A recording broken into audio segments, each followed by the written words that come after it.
program is part of the Scene Projects Podcast Network. The Scene Project features interviews with independent musicians, comedians, and artists from across the Midwest. Become part of our community and support local art wherever you are.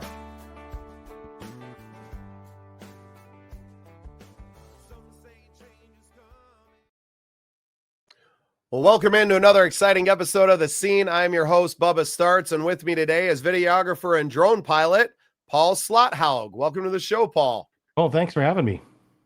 Oh, this will be great. Always nice to have another Dakotan on the program. Tell us a little bit about your backstory. I know you're relatively new to the drone flying and videography scene. So give us a little backstory, and then we'll talk about kind of how you got into what you're doing now and what the future looks like. Sure. So basically, I'm a longtime IT guy, lived and breathed computers for over 25 years. My previous, most recent job, I worked for Microsoft for 15 years and recently got laid off from them. I started this business because I kind of knew that was going to be in the cards for me eventually. So I started this business just messing around with drones, doing some real estate here and there. And then I really fell in love with the video aspect of it and the editing of video and things like that. So now I've been doing it for about 2 years, and it's been fun, and I really enjoy it. Working in IT, you obviously saw AI coming a lot sooner than the rest of the world did. I'm sure that has greatly affected a lot of guys that were in your position and pushed a lot of people into new beginnings in the last couple of years. Yeah, for sure. AI is a huge game changer, especially in the IT industry. They're, making it easier for, to deal with customers and not deal with customers, but to work with customers in that aspect, get that initial information gathering technique out of there. You still can't really rely on AI yet for everything. There's a lot of things out there that AI still doesn't know or can't figure out yet because we don't give it access to that stuff yet. So, maybe once that happens, things will get really scary, but we'll see. We'll be talking about Skynet and all sorts of fun stuff. Exactly. Yeah, that's the scary stuff for sure. Oh, Paul. Well, I'm glad that, having left that industry, that you found art, and I know a lot of people wouldn't look at it that way, just getting into something like drone photography and videography. But it is an art form, not just to capture the video, but to be flying the drone. And that's something that I don't have a lot of experience in. So I'm really interested to know kind of how, did you have an interest in flying any sort of other vehicles before this? Or was it, that job was ending and it just seemed like something that could put some food on the table? I've always been interested in aviation. I was a member of the Civil Air Patrol back in the late 90s. So I've always been interested in airplanes and aircraft. I wanted to get my pilot's license originally before I went into IT, found out that I didn't really want to have $150,000 in student debt. So IT was the better choice for me at the time. And so anything that flies, I've always kind of flown RC airplanes. I've flown real planes too. I don't have a license for that yet. So that might be something I'm working towards. But as far as the drones go, I got a drone because I started a YouTube channel just to capture family memories and things like that. And I was like, oh, what's something cool I could do with this channel? And I was like, let's do some drone stuff. So I bought a cheap drone, started messing around with that. And that is a dangerous rabbit hole to get into, because once you get one, then you kind of want to get more, and you get into that gear collection phase. And I don't know if I'll ever grow out of that, unfortunately, but hopefully the pocketbook won't kill me too much. Yeah, you have to keep making more money and finding other ways to use it because you want to be able to fly the best and to use the new tech. And it just continues to evolve, right? Especially in the drone field, as things get smaller and it becomes more and more capable, it also gets more and more expensive. So I feel for you there. I'm a musician, Paul. I've been dealing with the gear envy and the endless purchasing for a long time. Thank goodness I picked up podcasting, and that's kind of taken a back seat now, but I feel you on that level. Yeah, but even with podcasting too, there's all kinds of microphones, all kinds of cameras. It can get expensive quick too. I settled in where I was like, you know what? I got the stuff that works right now. I do have an expensive microphone being a songwriter.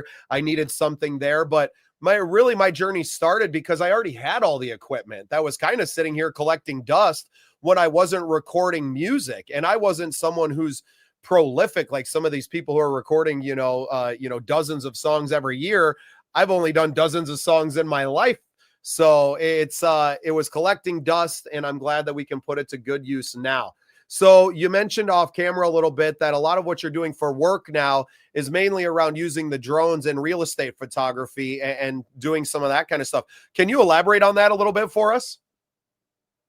Yeah, so basically we use the drones to get the aerial footage for the houses. I learned rather quickly that the drone isn't just enough to get gigs. You need to have a full package service. So I do also the photography and I do walkthrough videos as well with those. But yeah, the drone is probably my favorite thing to do. It's fun.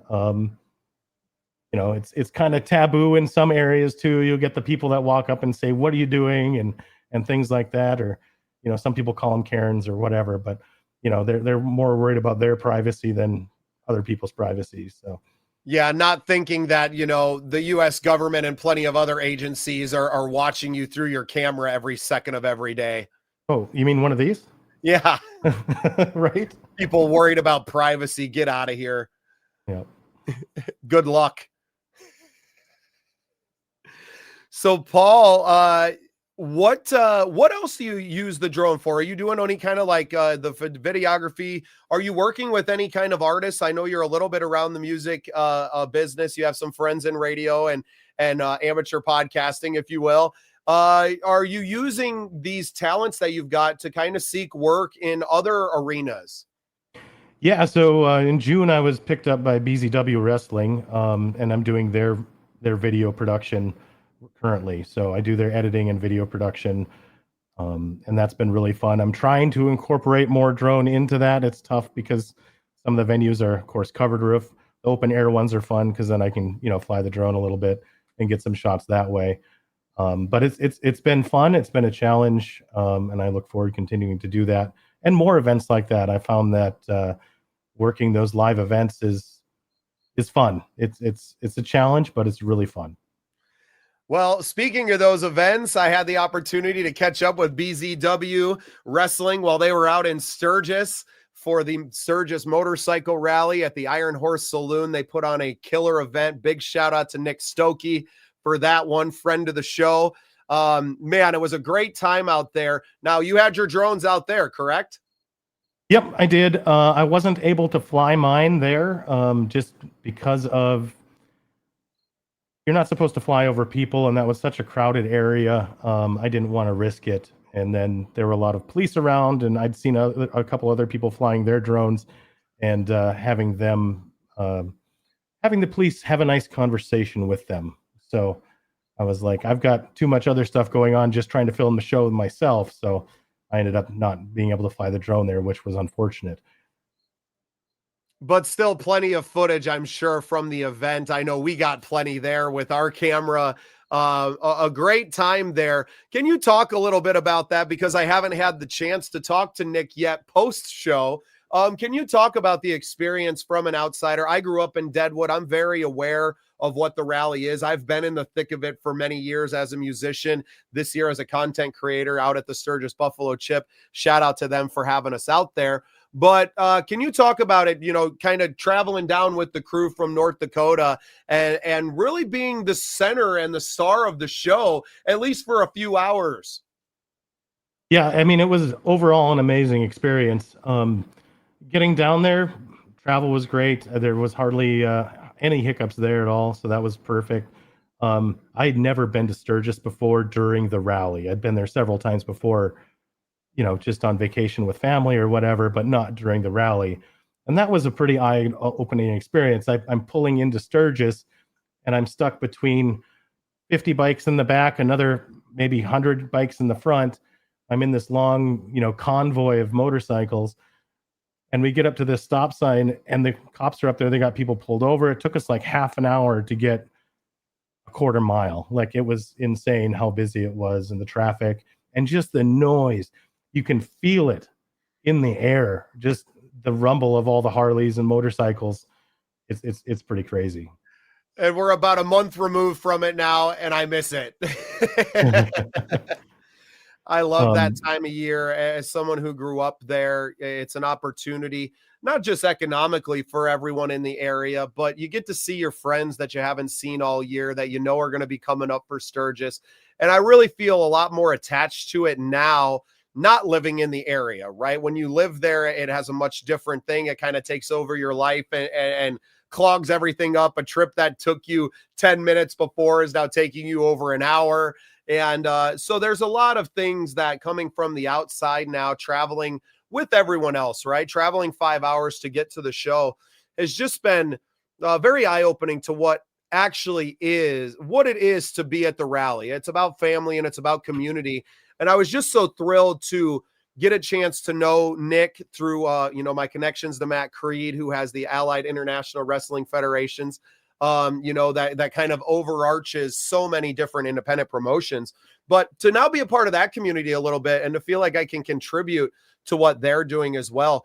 Can you talk about what it is you're an independent, business owner, obviously, but can you talk about kind of being part of that crew up there in North Dakota that kind of has a lot of stuff going on right now? I know Nick was just at TNA over in the Twin Cities as well, and the growth that it's experiencing right now for the professional wrestling. Yeah, I mean, Nick first off is an amazing person. His wife Teresa as well. They have their work cut out for them. I mean, he's got his own primary business he runs, and BZW is kind of like his side gig. So it's quite crazy. He's got an awesome crew. They all work really well together. I feel like I fit in pretty well with them, and hopefully we can keep going with that. But yeah, overall, Sturgis was amazing again. And one story I have about that is I was setting up my gear. I was running a static cam. I was in the VIP section on the back side. And one of the owners came out and they were shooting, t-shirt cannon, essentially, right? Well, they put burritos in there from Sweeto Burrito. And we're shooting 1 pound burritos into the crowd. One missed my camera by less than a foot. And the guy next to me caught it or tried to catch it. And when he caught it, it exploded and it shot burrito shrapnel all over my gear. So, and this is like 5 minutes before the show, and I'm sitting there scrambling, trying to get everything cleaned up. And it was chaos, but it was super fun. You're going to be digging salsa out of that camera for years. Right. Oh, it's not Sturgis without some wild stuff happening. Most of the stuff I saw, I can't even share on our program. I get that. Well, Paul, I know we kind of connected through the crew and everything. I'm really happy to have you on the program and let you share a little bit about your story and your company. Why don't you go ahead and tell everyone where they can find you and where they can hire you if they need some videography done? Sure. So I was known as Elevated Dronography LLC.